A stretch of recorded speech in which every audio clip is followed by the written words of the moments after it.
Hello aspirants, I am Sneha Shalvi. हम यहाँ पे पॉलिटी लेक्चर्स कर रहे थे। पॉलिटी में हमने basics of polity, state government, ये सब के बारे में देखा है। पार्लियामेंट के बारे में हमने डिटेल में देखा है, प्रेसिडेंट, वाइस प्रेसिडेंट सब पढ़ चुके हैं। आज हम लोग पढ़ेंगे लोकल सेल्फ गवर्नमेंट के बारे में। लोकल सेल्फ गवर्नमेंट दो टाइप की होती है, एक गांव के तरफ जो होगी वो हो जाएगी रूरल लोकल सेल्फ गवर्नमेंट, एक बाहर यानी शहर के तरफ जो हो जाएगी वो हो जाएगी अर्बन लोकल सेल्फ गवर्नमेंट। आपको पता होगा कि ये जो है बिहार में, इंडिया में पहले नहीं थी। ऐसा नहीं है कि ये शुरू से पार्ट है इंडियन सिस्टम का, लेकिन ऐसा हुआ क्या था कि आर्टिकल 40 में था। आर्टिकल 40 के बारे में आपको पता होगा कि डीपीएसपी का पार्ट है। ध्यान है ना, गांधीयन प्रिंसिपल में हम लोग पढ़े थे कि आर्टिकल 40 जो है वो डीपीएसपी का पार्ट है और उसमें दिया गया है पंचायत के बारे में। तो पंचायत जब हम लोग चाहते थे कि आए, तो उसके बाद हम लोग क्या किए कि पहले तो हम लोग बहुत सारी कमिटीज वगैरह बनाए कि कैसा पंचायत आए, क्या हो नहीं हो, सब पढ़े हम लोग।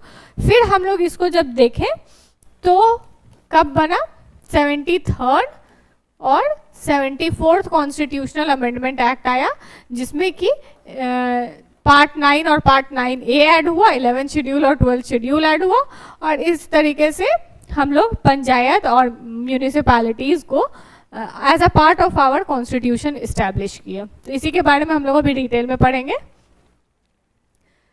तो जैसा कि हम आपको बताएं, पंचायती राज इंस्टीट्यूशन आया था 73rd कॉन्स्टिट्यूशनल अमेंडमेंट से।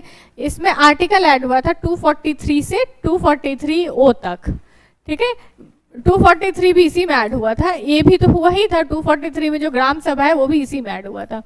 फिर 243O तक, और अर्बन लोकल बॉडीज जो है उसमें म्यूनिसिपैलिटीज आती है। ये 74th कॉन्स्टिट्यूशनल अमेंडमेंट एक्ट से आई थी, सेम ईयर में दोनों अमेंडमेंट आया था। ये आर्टिकल 243P से 243ZG तक है, ठीक है। इसके बारे में हम लोग डिटेल से भी पढ़ेंगे। सबसे पहले हम लोग पंचायत के बारे में देखते हैं। तो यहाँ पे जो है 243A में ग्राम सभा है, 243 में बेसिक डेफिनेशंस है, ठीक है। बेसिक डेफिनेशन है, ग्राम सभा है। ग्राम सभा क्या होता है, जितने भी ऐसे लोग गांव के जो कि इलेक्शन में पार्टिसिपेट कर सकते हैं, वोट दे सकते हैं। कितने एज पे वोट दे सकते हैं, 18 साल पे। तो 18 साल के से ऊपर के जितने भी लोग जिनका नाम इलेक्टोरल लिस्ट में है, वो सभी ग्राम सभा के पार्ट हो जाते हैं, ठीक है। 243B में हम लोग कॉन्स्टिट्यूशन ऑफ पंचायत के बारे में पढ़ेंगे। इसको ध्यान रखना, आपको लाइन से ध्यान रखना। सबसे पहले क्या होगा, ग्राम सभा होगा, बड़ा बॉडी हो जाएगा जो कि सब लोग हैं उसमें। उसके बाद क्या, कॉम्पोजिशन होगा, कंपोज करेंगे पंचायत को, फिर कॉन्स्टिट्यूट करेंगे कि पहले कॉन्स्टिट्यूट करेंगे, मतलब पहले पंचायत को बनाएंगे कि ये पंचायत है, ठीक है। एक बॉडी बना लिए, ये पंचायत है, ठीक है। अब इसमें कंपोजिशन डालेंगे, मतलब कितने इसमें लोग होंगे, कितने मेंबर होंगे। तो पहला क्या हो जाएगा, कॉन्स्टिट्यूशन, जो कि 243B में हो जाएगा। फिर 243C में हो जाएगा कि कॉम्पोजिशन, मतलब इसमें कितने लोग हैं, नहीं है, ठीक है। अब इसमें कितने को रिजर्व करना है ये हम लोग डिसाइड करेंगे 243D में। पहले कॉन्स्टिट्यूशन हुआ, फिर कॉम्पोजिशन हुआ, फिर रिजर्वेशन हुआ। BCD याद हो गया। फिर E में क्या हो गया, ड्यूरेशन ऑफ पंचायत। पंचायत का ड्यूरेशन कितना होता है, 5 साल का होता है। 5 जो है वो कौन सा लेटर है, ई है ना, ई जो है वो 5th लेटर ऑफ अल्फाबेट है, 5th अल्फाबेट है। तो उसके अकॉर्डिंग हम लोग याद कर सकते हैं, ई में ड्यूरेशन है, एफ में जो है डिस्क्वालिफिकेशन है। पहले बता देगा कि कितने दिन तक रहना है, अब फिर बताएगा भटना कैसे है, फिर बताएगा कि क्या क्या अथॉरिटीज पावर है, फिर बताएगा कि टैक्स वगैरह कैसे लगाएंगे। पैसा वैसा का बाद पावर दे देगा, तब बोलेगा कि पैसा भी ले लो साथ में। फिर 243I में फाइनेंस कमीशन है। फाइनेंस कमीशन आई से आप ऐसे रिलेट कर सकते हैं। जे में जो है वो ऑडिट से रिलेटेड है। पैसा जब दे देगा तो पैसा को ऑडिट भी तो करेगा, नहीं तो घोटाला हो जाएगा। तो इसीलिए पैसा दिया पहले, मतलब पहले पावर दिया, फिर टैक्स लगाने का परमिशन दिया, फिर फाइनेंस कमीशन दिया, उसके बाद ऑडिट का भी ऑप्शन दे दिया जे में फिर के में इलेक्शन से रिलेटेड है। 243K में स्टेट इलेक्शन कमीशन जिसको बनाया गया। एल में यूनियन टेरिटरीज में इसको कैसे अप्लाई करेंगे उससे रिलेटेड है। एम में कहाँ पे कुछ सर्टेन लॉज नहीं लगेंगे, कुछ उससे रिलेटेड है। एन में एग्जिस्टिंग लॉज जो है वो कैसे कंटिन्यू होगा उससे रिलेटेड है। और ओ में कि ये इलेक्टोरल मैटर में जो है इसमें कोर्ट इंटरफेयर नहीं करेगा, उससे रिलेटेड है। हम इसको डिटेल में देखेंगे। सबसे पहले हम लोग देखते हैं evolution of Panchayati Raj institution. हम लोग शुरू किए थे आर्टिकल 40 से इंस्टीट्यूशन एज अ, मतलब हम लोग चाहते थे कि हम एस्पायर करते थे कि हमारे यहाँ पंचायत हो, ठीक है। उसके लिए हम लोग फिर बहुत सारा कमेटी बनाना धीरे धीरे शुरू किए। सबसे पहले आया था बलवंत राय मेहता कमेटी। ये बोला था कि 3 टायर का गवर्नमेंट होना चाहिए। 3 टायर में कौन कौन सा आता है कि वही पंचायत समिति, ग्राम पंचायत, पंचायत समिति और जिला परिषद। बलवंत राय कमेटी 1957 में आई थी, जो कि गवर्नमेंट के द्वारा इस्टेब्लिश की गई थी। ध्यान रखिएगा ये गवर्नमेंट के द्वारा की गई थी, क्योंकि एक कमेटी है जो कि जनता पार्टी के द्वारा इस्टेब्लिश की गई थी। बलवंत राय मेहता में कितना वर्ड है? बलवंत राय मेहता 3 वर्ड है। तो ये जो रिकमेंड की थी ये भी 3 टायर गवर्नमेंट की थी। फिर आया था अशोक मेहता। अशोक मेहता कमेटी में क्या हुआ था कि जनता गवर्नमेंट अपॉइंट की थी ये, मतलब जो उस समय रूलिंग थी वो नहीं की थी, मतलब गवर्नमेंट ऑफ इंडिया के द्वारा नहीं किया गया था, पार्टी के द्वारा किया गया था। अशोक मेहता में 2 वर्ड है, तो ये 2 टायर गवर्नमेंट के लिए एडवोकेट की थी और साथ ही साथ न्याय पंचायत के लिए रिकमेंड की थी। ध्यान रखना है न्याय पंचायत के लिए पहली बार किसने रिकमेंडेशन दिया था? तो अशोक मेहता कमेटी ने दिया था। उसके बाद आई थी जीवीके राव कमेटी, जो कि 1985 में स्टैब्लिश बना था। इसमें जिला परिषद के रोल के बारे में डिटेल में दिया गया था और इसमें फोकस किया गया था डीडीसी के पोस्ट पे, डिस्ट्रिक्ट डेवलपमेंट कमिश्नर, ठीक है। फिर आया था एलएम सिंघवी कमेटी 1986 में। ये न्याय पंचायत पे बहुत ज़्यादा फोकस किया था और recognition of Panchayati Raj institution, Panchayati Raj institution को रिकॉग्नाइज करने में और न्याय पंचायत को रिकॉग्नाइज करने में बहुत इंपॉर्टेंट रोल प्ले किया था। फिर 73rd कॉन्स्टिट्यूशनल अमेंडमेंट आया, जिसमें कि पार्ट 9 आया, जिसमें आर्टिकल 243 से 243 तक है और 11 शेड्यूल ऐड किया गया, जो कि जिसमें 29 सब्जेक्ट्स हैं और पंचायती राज इंस्टीट्यूशन इस तरीके से फॉर्म हुआ था। अब हम लोग देखते हैं आर्टिकल 243A से, जैसे कि 243A में ग्राम सभा था, 243B में कॉन्स्टिट्यूशन ऑफ पंचायत, 243C में कॉम्पोजिशन ऑफ पंचायत, इस तरीके से जो पूरा टोटल था उसको हम लोग देखेंगे। सबसे पहले ग्राम सभा के बारे में देखते हैं। तो ग्राम सभा जो है वो ऐसे लोगों का ग्रुप हुआ जिसमें कि सारे के सारे ऐसे लोग हैं जो 18+ है और इलेक्टोरल रोल में है। आप जानते होंगे ना कि आप 18 से ऊपर हो गए, 18 साल से ऊपर हो गए, जो कि यहाँ मोस्ट ऑफ द लोग होंगे, वो लोग वोट दे सकते हैं, पर आपको उसके लिए एक वोटर आईडी कार्ड बनवाना पड़ता है, जिसके बाद आप एक इलेक्टोरल रोल बनता है, उसमें आपका नाम दर्ज हो जाता है। तो वैसे ही जो लोग हो जाते हैं उनको गांव में जैसे ऐसे जितने भी लोग हैं वो सभी ग्राम सभा के पार्ट होंगे। ये village assembly, thus it is a village assembly consisting of all the member of registered voter, ठीक है। इनका बहुत पावर फंक्शन लाइक थोड़ा वैरी करता है कि जैसा भी इनको दिया जाएगा स्टेट के द्वारा, मतलब इनके पास क्या पावर होगा ये कॉन्स्टिट्यूशन में डिफाइन नहीं है, ये स्टेट लेजिस्लेचर डिफाइन करती है।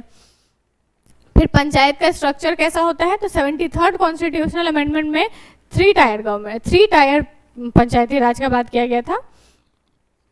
सबसे पहले पंचायत एट विलेज लेवल, फिर पंचायत एट इंटरमीडिएट लेवल, फिर पंचायत एट डिस्ट्रिक्ट लेवल। तो अगर आप मान लीजिए कि ये जैसे मान लीजिए इसके कुछ एक चेयरमैन होंगे और एक मेंबर होंगे, इसके भी एक चेयरमैन होंगे और कुछ मेंबर्स होंगे, के भी चेयरमैन होंगे, कुछ मेंबर होंगे। ध्यान रखिएगा नीचे से ऊपर जैसे जाएगा ना, तो विलेज लेवल में जो चेयरमैन होगा वो अपने आप इसका मेंबर हो जाएगा, इंटरमीडिएट लेवल में जो चेयरमैन होगा वो अपने आप इसका मेंबर हो जाएगा। तो ये ध्यान रखिएगा, उसको इलेक्ट दोबारा नहीं करना पड़ेगा, चूंकि वो वहाँ का चेयरमैन है तो इंटरमीडिएट लेवल का वो मेंबर अपने आप हो जाएगा, ये ध्यान रखिएगा, ठीक है। और ये भी ध्यान रखना है कि इंटरमीडिएट लेवल बनाने के लिए पॉपुलेशन चाहिए 20 लाख का। फिर कॉम्पोजिशन ऑफ पंचायत, पंचायत में चेयरपर्सन और दूसरे मेंबर होंगे जैसा कि डिटरमाइन किया जाएगा। चेयरपर्सन और जितने मेंबर होंगे उन सब का राइट टू वोट होता है, जो लाइक कोई भी डिसीजन होगा तो वो तो वोटिंग के आधार पे ही होगा, तो उसी के अकॉर्डिंग वोटिंग का राइट होता है इनके पास। फिर election of chairperson and member of panchayat, panchayat के मेंबर हुए या फिर चेयरपर्सन हुए, उनका इलेक्शन कैसे होता है? तो सब लोग को जो होते हैं, मतलब विलेज लेवल पे जब होता है, पंचायत 3 लेवल पे है ना, तो सबसे नीचे लेवल यानी विलेज लेवल पे जो पंचायत है उसको डायरेक्ट इलेक्ट किया जाता है, सब लोगों को डायरेक्ट इलेक्ट किया जाता है बाय द पीपल, मतलब डायरेक्ट वोट करके। चेयरपर्सन जो है किस तरीके से इलेक्ट होगा ये स्टेट टू स्टेट वैरी करता है। वो इसलिए वैरी करते हैं क्योंकि स्टेट लेजिस्लेचर लॉ बनाती है कि वो कैसे इलेक्ट होंगे। Chairperson of panchayat eight intermediate and district level shall be elected indirectly bye and from amongst the member of elected member. ठीक है, जितने भी लोग हैं इलेक्टेड उसमें से उनको चुन लिया जाएगा। 243F में बताया जाता है कि मिनिमम एज ऑफ इलेक्शन जो है 21 है। ये तो आपको पता है ना, जैसे लोग स्टेट लेजिस्लेचर में 25 है तो उस तरीके से यहाँ पे विलेज वाला पंचायत में 21 है। ठीक है, next is duration of panchayat.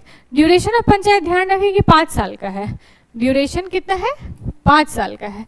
तो अब मान लीजिए इस पॉइंट ऑफ टाइम पे पंचायत बनी है, अभी उसको 5 साल चलना है। मान लीजिए वो 4.5 साल में खत्म हो गया, और मान 2 केस है, और मान लीजिए एक वो 3 साल में खत्म हुआ है, किसी भी तरीके से वो खत्म हो गया।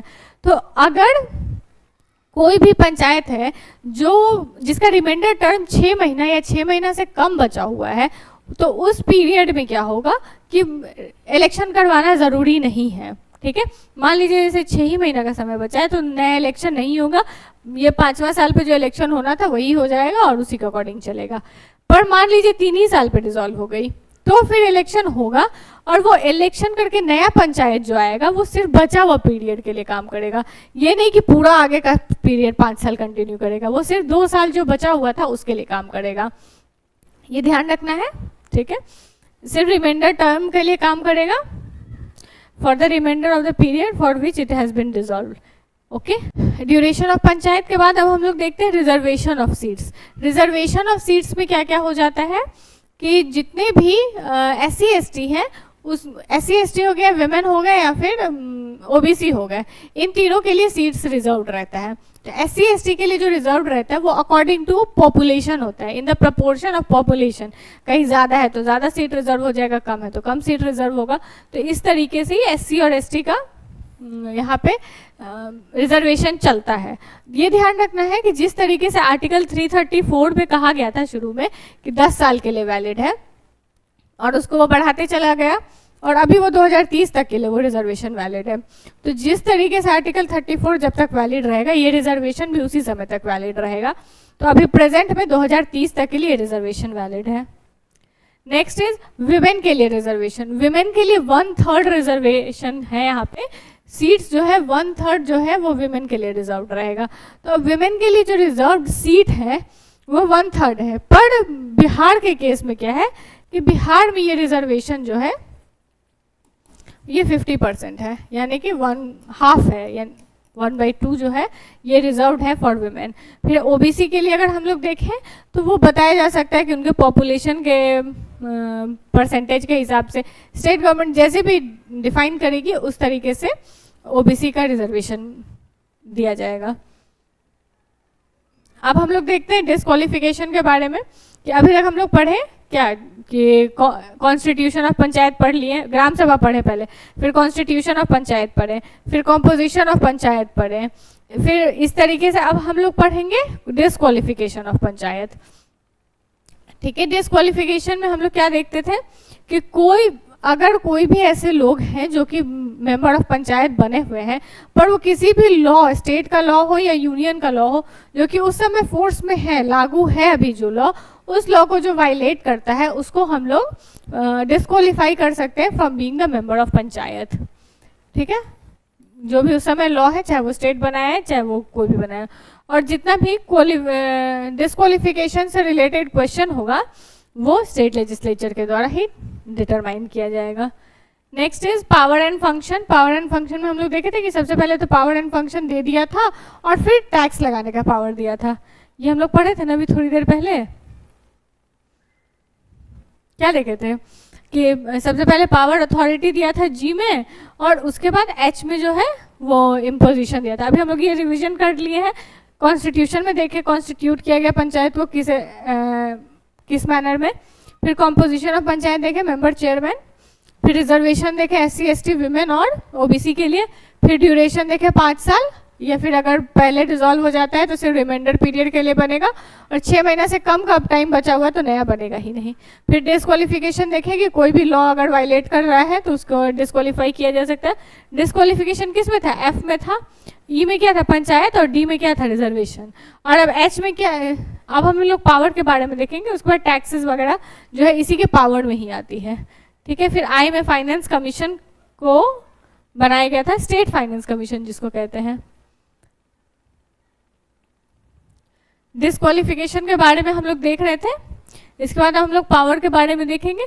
तो स्टेट लेजिस्लेचर जो है पावर देती है पंचायत को, वो कितना पावर देगी ये स्टेट लेजिस्लेचर पे डिपेंड करता है। तो इसी वजह से ये जो है वो थोड़ा वैरी करता है, कितना पैसा है लेने का पावर, ये सब जो है वो स्टेट लेजिस्लेचर ही देती है।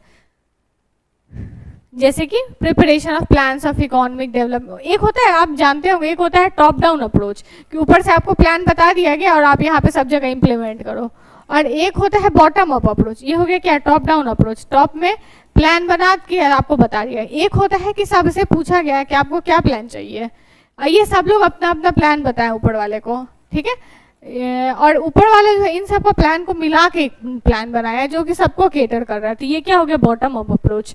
तो बॉटम अप अप्रोच अगर अपनाना है तो उसमें जो लॉ मांगा जाएगा या एडवाइस मांगा जाएगा वो किससे मांगा जाएगा? नीचे वाले लेवल के जो लोग हैं उससे, जो ग्राउंड लेवल पे काम कर रहे हैं, तो उसमें पंचायत का इंपॉर्टेंट रोल आता है। फिर इम्प्लीमेंटेशन ऑफ जितने भी स्कीम्स हैं वो ग्राउंड लेवल पे तो इम्प्लीमेंट होंगे ना, तो उसमें पंचायत का रोल आता है। और 11 शेड्यूल में जो 29 सब्जेक्ट्स दिए हुए हैं उस पर पंचायत जो है वो अपना इंपॉर्टेंट रोल प्ले करती है। फिर फाइनेंस के बारे में हम लोग देखेंगे। फाइनेंस में स्टेट गवर्नमेंट डिसाइड करेगी कि ये कौन सा टैक्स पंचायत लेगी, कैसे कैसे लेगी, कैसे कलेक्ट करेगी, कौन सा टैक्स लेगी, ड्यूटी लेगी। ठीक है। इसके अलावा स्टेट गवर्नमेंट अलग से ग्रांट भी देती है पंचायत को, और इसके अलावा फाइनेंस कमीशन के रिकमेंडेशन पे सेंट्रल गवर्नमेंट भी ग्रांट देती है पंचायत को। ठीक है। Grant in aid from consolidated fund of state और कॉन्स्टिट्यूशन ऑफ फंड क्रेडिटिंग। और इसके बाद क्या होता है ना, पंचायत में एक फंड बनाया जाता है जिसमें जितना भी पैसा आता है वो उसमें रखा जाता है। ठीक है। फिर इस तरीके से हम लोग पंचायत को हम लोग पूरा देख लिए हैं। एक बार हम लोग एक शॉर्ट रिवीजन कर लेते हैं ताकि ये पंचायत बहुत ही इंपॉर्टेंट टॉपिक है, अगर आप बीपीएससी के पॉइंट ऑफ व्यू से देखें तो आप वो भूलें ना। तो सबसे पहले हम लोग क्या पढ़े थे कि 73rd कॉन्स्टिट्यूशनल अमेंडमेंट 1992 में आया था। कब आया था? 73rd कॉन्स्टिट्यूशनल अमेंडमेंट 1992 में आया था, जिसमें कि कौन कौन सा आया था? आर्टिकल 243 से 243 ओ तक। पार्ट कौन सा था? पार्ट 9 और 11 शेड्यूल ऐड हुआ था इसमें। ठीक है। अब हम लोग आर्टिकल्स को अगर देखें तो 243 में डेफिनेशन था, ए में ग्राम सभा था, बी में क्या था? Composition of constitution of panchayat, C में क्या था? कॉम्पोजिशन ऑफ पंचायत, डी में क्या था? रिजर्वेशन, ई में क्या था? ई में हम लोग पढ़े थे, ई 5th लेटर है, ड्यूरेशन क्या होता है? 5 साल का होता है, तो ये ड्यूरेशन के बारे में हो जाता है। फिर एफ में क्या था? डिस्क्वालिफिकेशन। इसको अगर ध्यान रखना है तो इस तरीके से ध्यान रख सकते हैं, डिस्क्वालिफिकेशन में भी एफ आता है। ठीक है। एफ हो गया। फिर हम लोग अगर जी में देखें तो जी में क्या था? पावर था। फिर एच में क्या था? टैक्स वाला पावर था। ठीक है। आई में क्या था? फाइनेंस कमीशन था, इसको हम आई से याद रखे हुए थे कि फाइनेंस कमीशन था। उसके बाद जे में क्या था? कि ऑडिट, जब पैसा दे दिया तब ऑडिट भी तो करेगा, तो जे में ऑडिट था। के में क्या था? इलेक्शन के बारे में बात हुआ था। फिर एल में क्या हुआ था? कि ये यूनियन टेरिटरी में कितना अप्लाई होगा नहीं होगा उसके बारे में बात हुआ था। फिर एम में जो कुछ ऐसे पार्ट जो सर्टेन एरियाज में अप्लाई नहीं होते हैं, फिर कौन सा लॉ किस तरीके से कंटिन्यू करेगा पंचायत में उसके बारे में था, और इंटरफेरेंस ऑफ कोर्ट के बारे में था। इस किसमें? तो ओ में था। तो इस तरीके से हम लोग पूरा पंचायत और उसके आर्टिकल्स को पढ़े हैं। आपको इसका आर्टिकल याद रखना लाइन से बहुत ज़्यादा जरूरी है, इसलिए हम इसको 2 बार 3 बार बताए हैं। आई होप आपको ये बहुत ही अच्छे से क्लियर हो गया होगा। आई होप आपको ये याद हो गया होगा। 1-2 बार और आप लोग रिवाइज कर लीजिए, आपको सब कुछ बहुत ही अच्छे से याद हो जाएगा। So this was all for this lecture. Thank you and have a nice day.